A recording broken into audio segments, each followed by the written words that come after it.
I don't really know what comes next. I'm just doing my best, even though I'm so stressed out. Everything just feels like a test that I fail, so depressed when I can't seem to get out. But something deep inside won't let me quit. I swear that I'm inspired by all this shit.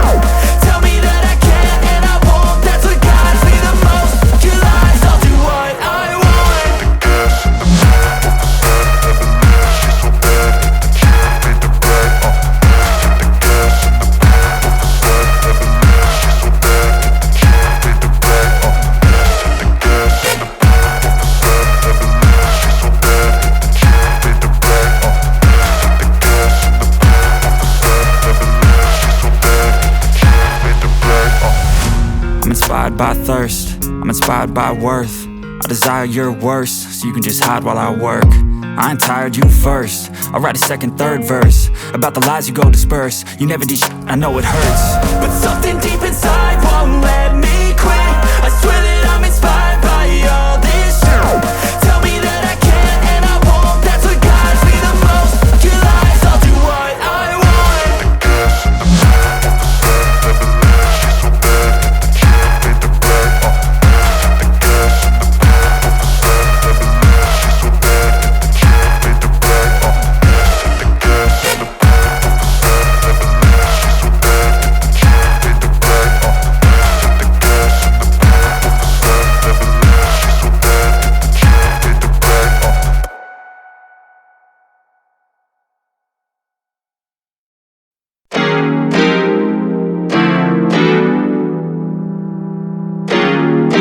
back of the sun,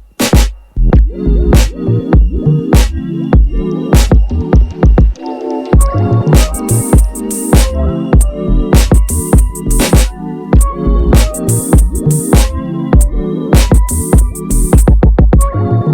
she's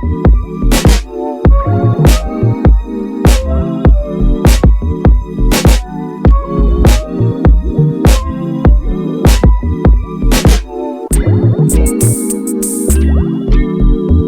chick made the right. The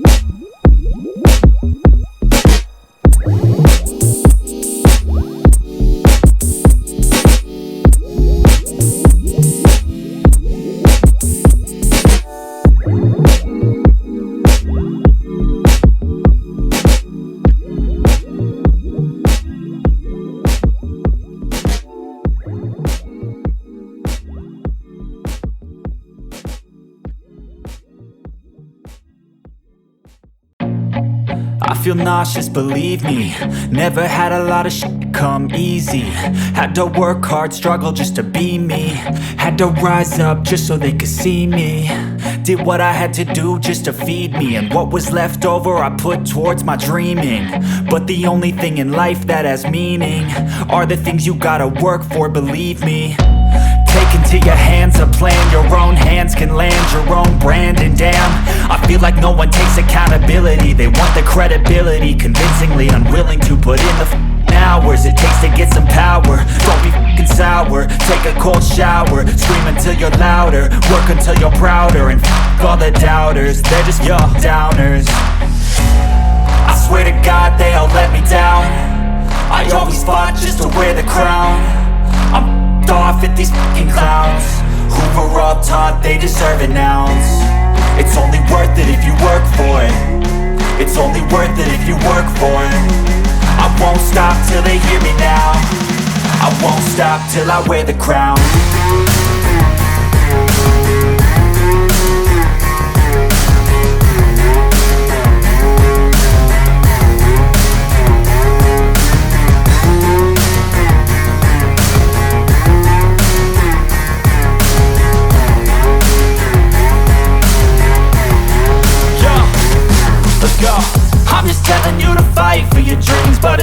what it seems. Man, it's hard to be seen when everybody wants to be king. Yeah, they all wanna ring, yeah, we all wanna be free. So show me what you got, what you bring, how you fight in the ring, how you take a fucking swing.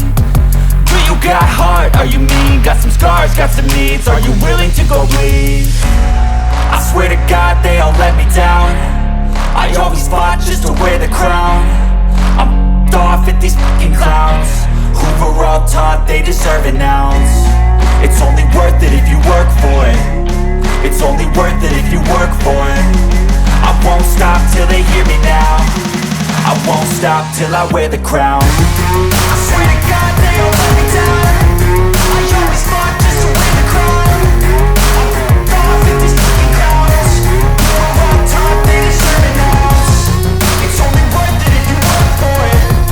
It's only worth it if you work for it. I won't stop till they hear me now. I won't stop till I wear the crown.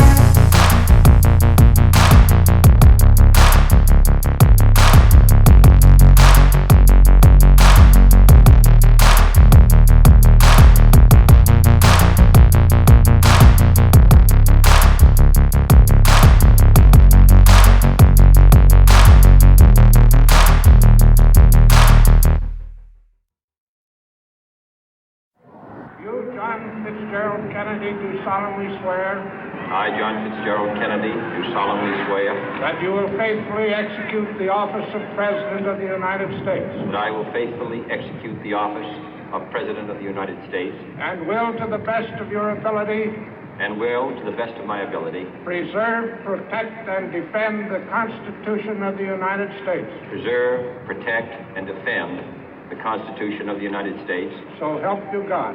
So help me God.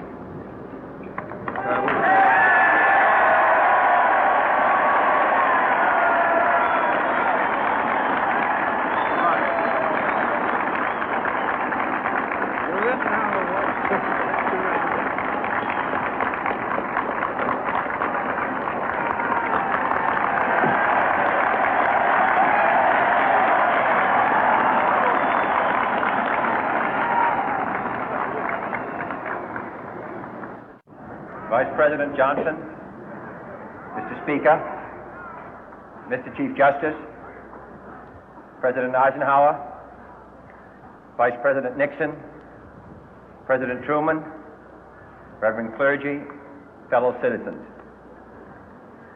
We observe today not a victory of party, but a celebration of freedom, symbolizing an end as well as a beginning, signifying renewal as well as change.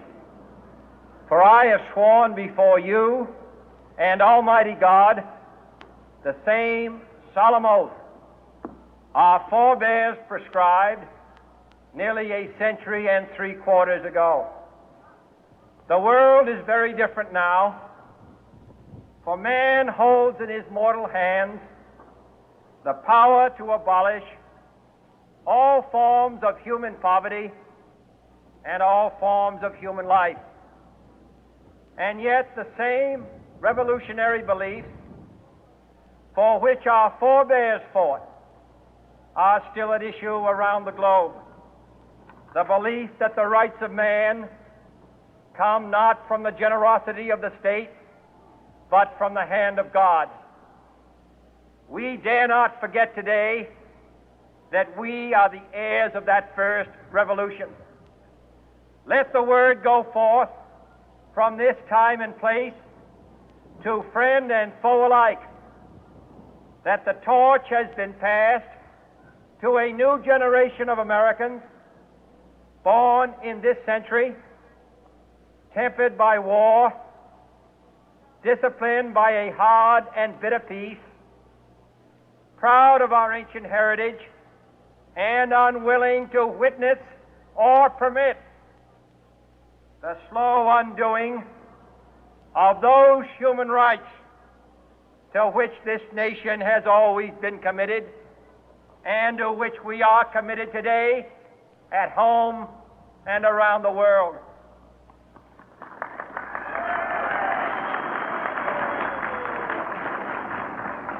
let every nation know, whether it wishes us well or ill, that we shall pay any price, bear any burden, meet any hardship, support any friend, oppose any foe, to assure the survival and the success of liberty.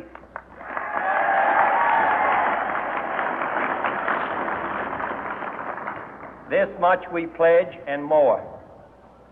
To those old allies whose cultural and spiritual origins we share, we pledge the loyalty of faithful friends. United, there is little we cannot do in a host of cooperative ventures. Divided, there is little we can do, for we dare not meet a powerful challenge at odds and split asunder. To those new states whom we welcome to the ranks of the free, we pledge our word that one form of colonial control shall not have passed away, merely to be replaced by a far more iron tyranny.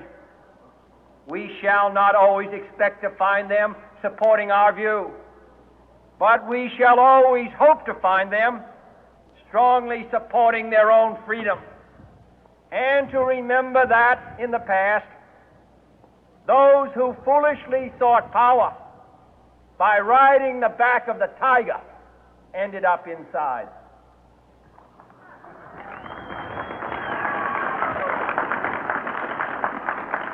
To those people in the huts and villages of half the globe struggling to break the bonds of mass misery, we pledge our best efforts to help them help themselves for whatever period is required, not because the communists may be doing it, not because we seek their votes, but because it is right.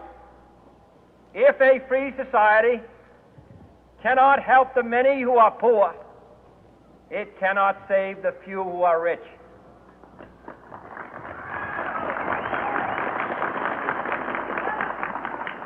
To our sister republics south of our border, we offer a special pledge to convert our good words into good deeds, in a new alliance for progress, to assist free men and free governments in casting off the chains of poverty.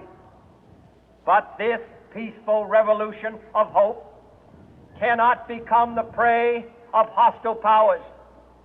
Let all our neighbors know that we shall join with them to oppose aggression or subversion anywhere in the Americas.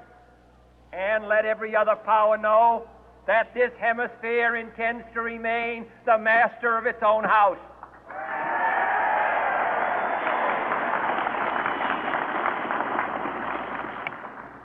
To that World Assembly of Sovereign States, the United Nations, our last best hope, in an age where the instruments of war have far outpaced the instruments of peace, we renew our pledge of support to prevent it from becoming merely a forum for invective, to strengthen its shield of the new and the weak, and to enlarge the area in which its writ may run.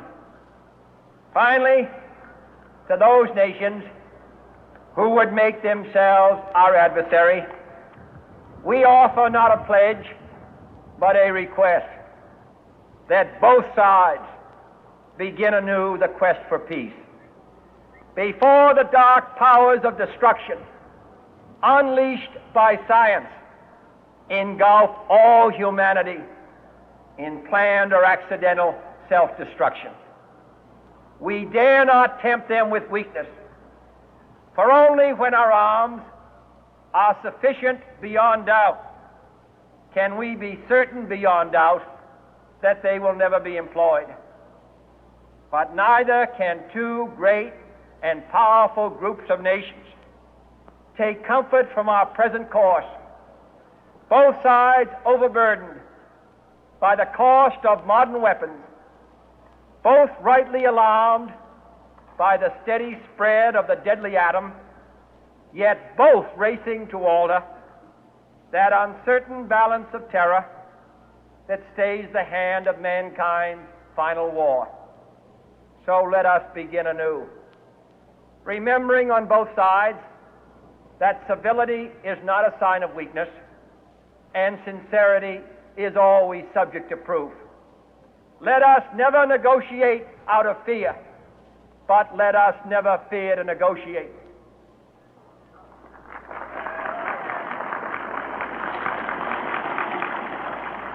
Let both sides explore what problems unite us, instead of belaboring those problems which divide us.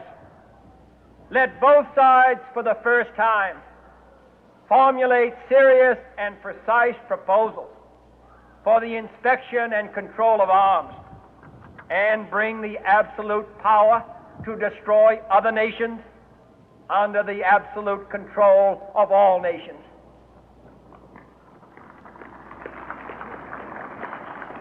Let both sides seek to invoke the wonders of science instead of its terrors.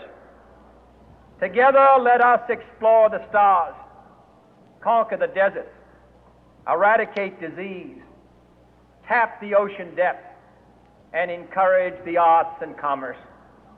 Let both sides unite to heed in all corners of the earth the command of Isaiah to undo the heavy burden and let the oppressed go free. And if a beachhead of cooperation may push back the jungle of suspicion, let both sides join in creating a new endeavor, not a new balance of power, but a new world of law, where the strong are just and the weak secure and the peace preserved. All this will not be finished in the first 100 days, nor will it be finished in the first 1,000 days, nor in the life of this administration, nor even perhaps in our lifetime on this planet. But let us begin.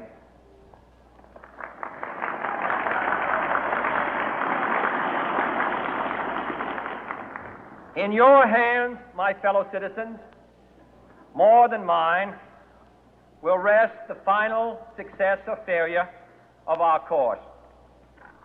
Since this country was founded, each generation of Americans has been summoned to give testimony to its national loyalty. The graves of young Americans who answered the call to service surround the globe.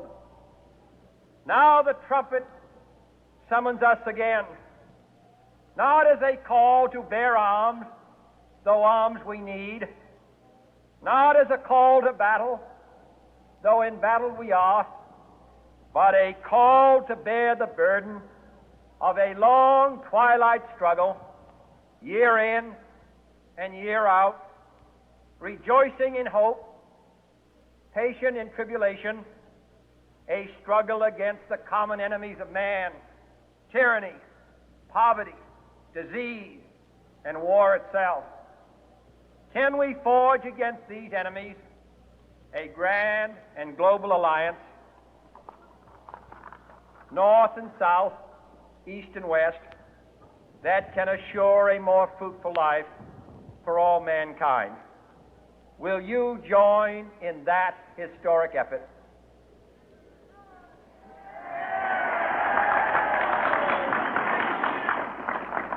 In the long history of the world, only a few generations have been granted the role of defending freedom in its hour of maximum danger. I do not shrink from this responsibility. I welcome it.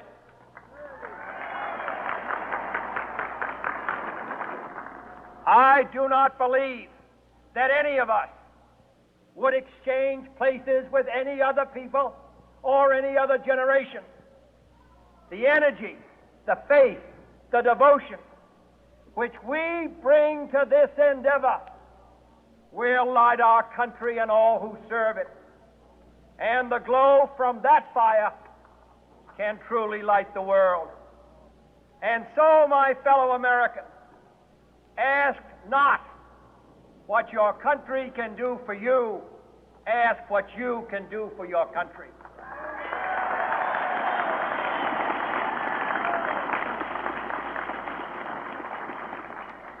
My fellow citizens of the world, ask not what America will do for you, but what together we can do for the freedom of man.